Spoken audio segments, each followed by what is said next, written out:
여러분 한 주간 주님 안에서 잘 지냈습니까?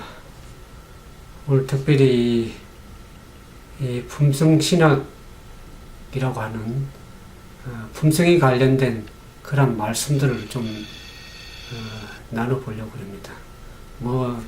품성신학이라 그래서 신학이 특별한 어떤 과목이 있는 것이 아니고 품성과 관련된 말씀을 전가하기를 원합니다.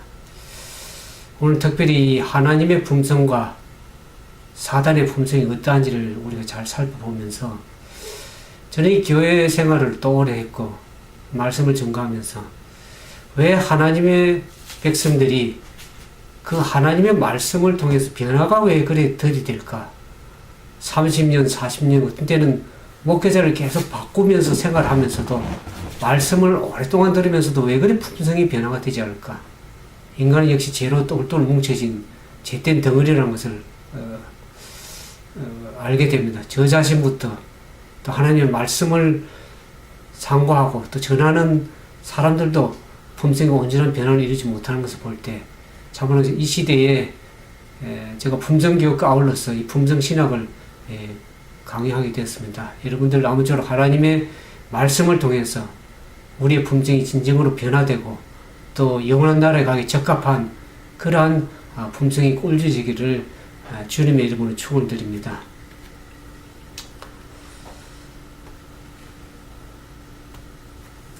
이 성경은 제가 여러 번 이 말씀을 전가할 때 한 얘기지만 하나님의 성경은 하나님의 품성의 계시입니다. 하나님의 품성이 드러나는 책이 구약과 신약인데 이 구약은 하나님의 품성 가운데 그 공의가 들어있고 신약은 하나님의 품성의 사랑, 예수 그리스도를 통한 하나님의 품성 가운데 자비라고 그러죠. 사랑이도 할 수 있고 자비라 할 수 있는데 그 공의의 하나님 또 사랑의 하나님을 드러내는 하나님의 품성의 계시라는 것을 성경으로 표현할 수 있겠습니다. 그래서 우리가 성경을 깊이 연구하면 연구할수록 하나님의 품성이 어떠한지를 배우고 우리가 그 품성을 우리 삶 가운데 나타내 볼 수 있는 그러한 삶이 되는 것입니다. 이 하나님의 이 보통 이제 이 구약을 사람들이 구약에는 하나님은 엄격한 사람이다. 공의의 하나님이다. 이렇게 많이 생각을 하는데 성경을 깊이 잘 살펴보면 구약 가운데서도 하나님의 이 공의와 사랑이 동일하게 나타난다는 것을 알 수 있습니다. 우리가 성경을 아까 구약을 하나님의 공의라 그랬고 신약을 하나님의 사랑이 나타나는 예수님 그리스도께서 하나님의 사랑을 보여주셨는데 결국 신구약 전체를 합쳐보면 하나로 짜면 어떤가? 성경은 하나님의 사랑입니다. 공의도 하나님의 사랑이고 자비도 하나님의 사랑인데 구약의 이 공의의 하나님만 나타나는 것이 아니라 사랑으로 나타나는 것을 우리가 성경 가운데서 알 수 있습니다. 이 하나님의 품성이 나타나는 가운데 이 창세기 2장 16절 17절에 보면 16절 17절에 읽겠습니다. 함께 창세기 2장 16절 17절에 있는 말씀을 보겠습니다. 여호와 하나님이 그 사람에게 명하여 가라사대 동산 각종 나무의 실과는 내가 임으로 먹되 선악을 알게 하는 나무의 실과는 먹지 말라. 내가 먹는 날에는 정령 어떡하리라? 반드시 죽으리라. 그렇게 말씀하십니다. 정령 죽으리라.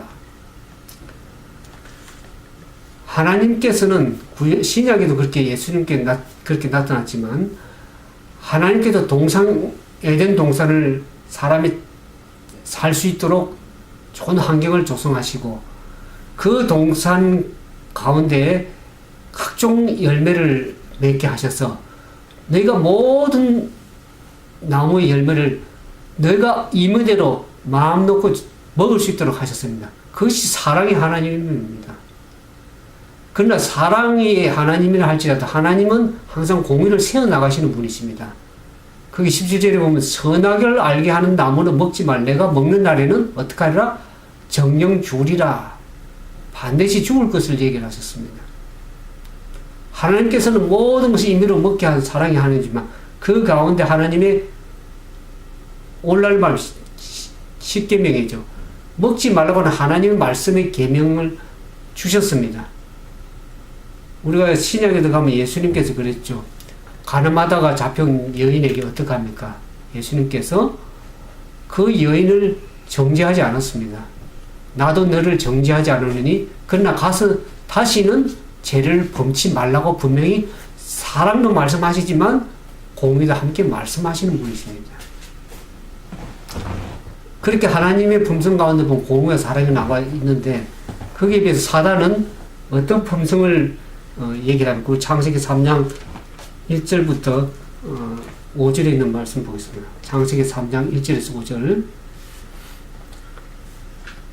여호와 하나님의 지으신 들짐승 중에 뱀이 가장 강교하더라. 뱀이 여자에게 물어가로되 하나님이 참으로 너희들의 동산 모든 나무의 실과를 먹지 말라 하시더냐. 여자가 뱀에게 말하되 동산 나무의 실과를 우리가 먹을 수 있으나 동산 중앙에 있는 나무의 실과는 하나님의 말씀에 너희는 먹지도 말고 만지도 말라. 너희가 죽을까 하노라 하셨느니라. 뱀이 여자에게 이르되 너희가 어떡하리라? 결코 죽지 아니하리라. 너희가 그것을 먹는 날에는 너희 눈이 밝아 하나님같이 되어 선악을 알 줄을 하나님이 아심이니라. 하나님은 분명히 동상 모든 나무를 임의로 먹도록 하셨는데 뱀은 어떻게 거짓말을 합니까? 하나님이 너희에게 동산 모든 나무의 실과를 먹지 말라 하시더냐 하고 거짓말을 했습니다. 사람의 마음 가운데 의욕을 심어놨습니다. 하나님은 사랑을 하셨지만 그 사랑의 하나님을 먹지 말도록 하는 하나님을 포악한 하나님으로 그렇게 거짓을 품성을 드러냈습니다. 그러면서 사제를 보니까 뱀이 여자에게 이르는데 너희가 결코 죽지 아니하리라. 하나님은 뭐라 그랬습니까? 너희가 그걸 먹는 날에는 정령 반드시 죽으리라고 얘기했는데 사단은 거짓의 품성을 드러냈습니다. 여기서 보면 우리가 하나님의 품성과 사단의 품성을 우리가 알 수 있습니다. 그러면서 사단의 품성이 어떠한가를 5절에 보면 너희가 그것을 먹는 날에는 너희 눈이 밝아져서 하나님과 같이 된다고 그랬습니다. 선악을 알 줄을 하나님같이 안다. 결국 사단은 하나님처럼 되고자 했던 것이 교만한 정신이 사단의 품성입니다. 우리는 여기서 성경에 보면 하나님의 품성과 사단의 품성을 분명하게 이해할 수가 있는 것입니다. 사단은 하나님의 품성을 그릇 나타내 보였습니다. 사단이 하나님의 품성을 사람들에게 그릇되게 나타내서 사람들로 하여금 창조주에 대한 창조주 하나님에 대한 그릇된 관념을 갖도록 그렇게 유도했습니다. 그래서 하나님을 사랑하기보다는 오히려 하나님을 무서워하고 두려워하는 존재로, 그래서 하나님의 율법을 버리고 하나님의 말씀을 버리고 율법에서 벗어난 것처럼 그렇게 생각하도록 노력했습니다. 그래서 우리가 시대마다 보면 하나님을 신실하게 믿고 나가는 사람들을 사단은 핍박하고 그들을 어려움을 가하고 그들을 멸절하려고 했던 것이 사단의 계략이요 사단의 품성인 것을 우리가 알 수가 있습니다. 그러나 하나님께서는 구약에 보면 당신의 품성을 선포하십니다. 어떻게 선포하냐면 출애굽기 34장 6절에서 7절에 보면 출애굽기 34장 6절 7절에 보면 하나님께서 자기 이름을 반포하시면서 그 이름을 당신의 성품을 품성을 드러내 보였습니다. 34장 6절 7절에 보면 여호와께서 그 앞으로 지나시며 반포하시되 여호와로라 여호와로라 자비롭고 은혜롭고 노하기를 더디하고 인자와 진실이 많은 하나님이로다. 인자를 천대까지 베풀며 악과 가실과 죄를 용서하나 형벌받을 자를 결단코 면제하지 아니하고 아비 악을 자여손 3, 4대까지 보응하리라 그랬습니다. 여기서도 하나님의 사랑과 하나님의 공의가 드러나는 것을 우리가 알 수가 있습니다. 하나님께서는 자기 품성이 어떻다 그랬습니까? 자비롭고 은혜롭고 노하기를 더디하고 인자와 진실이 많으신 하나님의 품성을 선포하고 계십니다. 그래서 인자를 천대까지 베풀며 악과 가시를 용서하시지만 죄를 벌받을 자를 면제치 아니하고 그 악행을 자손 3, 4대까지 보응하시겠다는 하나님의 공의를 분명하게 선포하시는 분이십니다. 근데 이 사단은 하늘에서부터 하나님을 대적하고 그리스도를 대적하는 일을 했습니다. 사단의 3분의 1을 하나님을 대적하도록 만들었습니다. 하나님의 정부를 정복시키려 하는 노력을 했습니다. 그래서 하나님께서는 불법을 사단을 하늘에서 추방시킬 수밖에 없었습니다. 그래서 사단은 우리가 계시록에 보는 것처럼 사단이 3분의 천사가 땅으로 내쫓김을 당하였다 그랬습니다.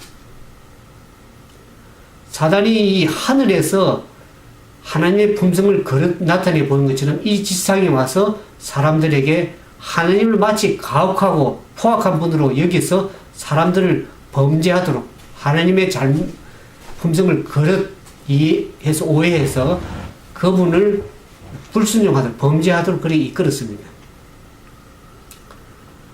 그래서 하나님께서는 사단을 하늘에서 추방시킴으로 말미암아서 당신의 공의를 드러내 보이시고 그래서 하나님의 보좌를 보존시켰었습니다. 그래서 이 사단이 이 지상에 내려와서 인류에게 그 죄를 사단의 정신을 심어서 범하했을 때 하나님께서 어떻게 했습니까?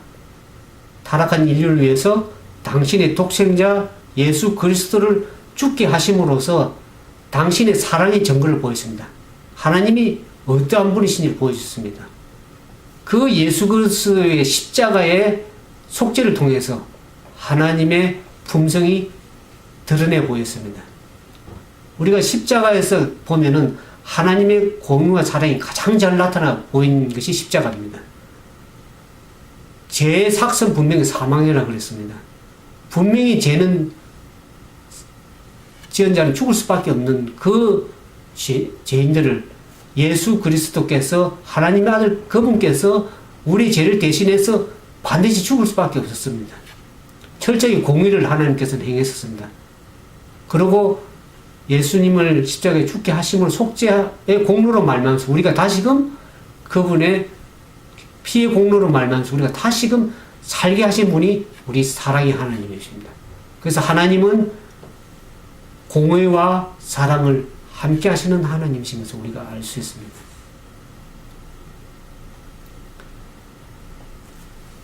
그래서 사단이 이 하나님을 오해하게 만들었기 때문에 예수님께서 이 땅에 오셨습니다. 예수님께서 이 땅에 오신 것은 하나님의 품성을 우리 가운데 보여주시기 위해서 오셨습니다. 그러나 이 지상에서 예수 그리스도께서 생애하시고 공중에 봉사를 하시는 동안에 그리스도와 사단 사이에 투쟁이 많았죠. 그리스도 사단의 대쟁투가 이 지상에서 있었을 때에 그 사단의 품성이 어떠한지를 사단은 드러냈습니다. 예수님을 어떻게 했습니까? 예수님을 높은 곳에 끌어올려서 사단에게 절하고 경배하면 이 세상의 모든 권선을 주겠다고 하는 사단이 그렇게 제시를 했습니다. 또 예수님을 성전 꼭대기에 높이 올라가서 어떻게 합니까? 내가 뛰어내려가면 천사가 받들리라고 그렇게 얘기했습니다. 그때 예수님께서 뭐라고 그랬습니까? 오히려 하나님 기록되었을 때라는 말씀으로 사단을 물리쳤습니다. 오로지 하나님을 경배하도록. 그럴 때 사단은 예수 그리스도를 유혹하고 악의를 품고 잘못된 길을 유혹하도록 그렇게 권유했습니다.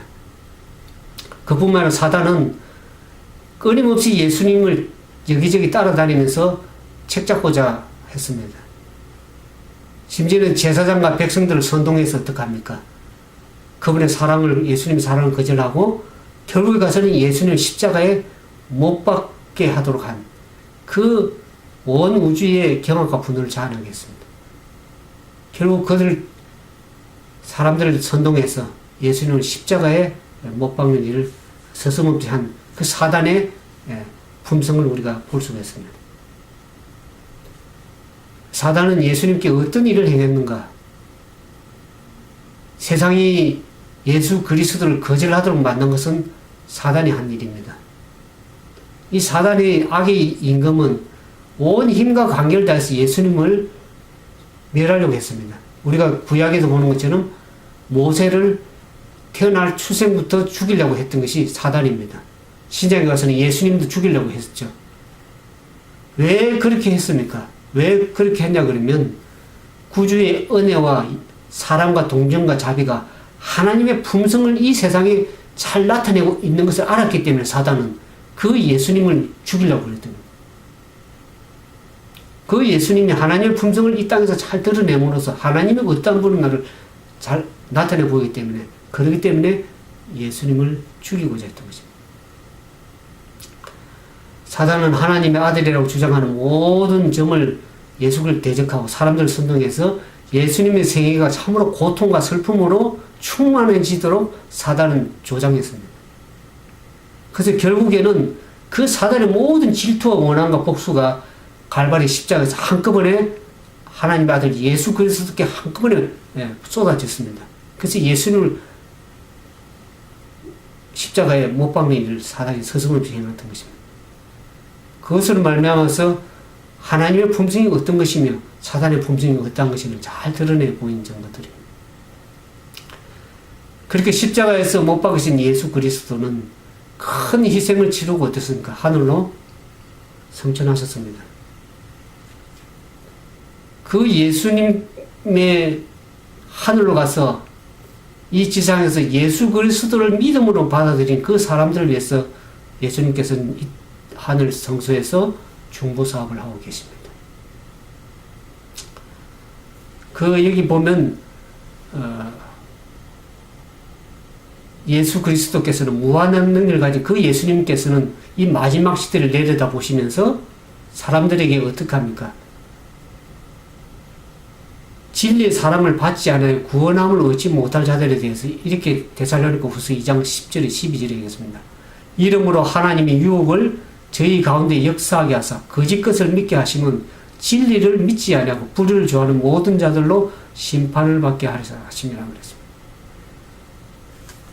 하나님의 심판은 어떤 것입니까?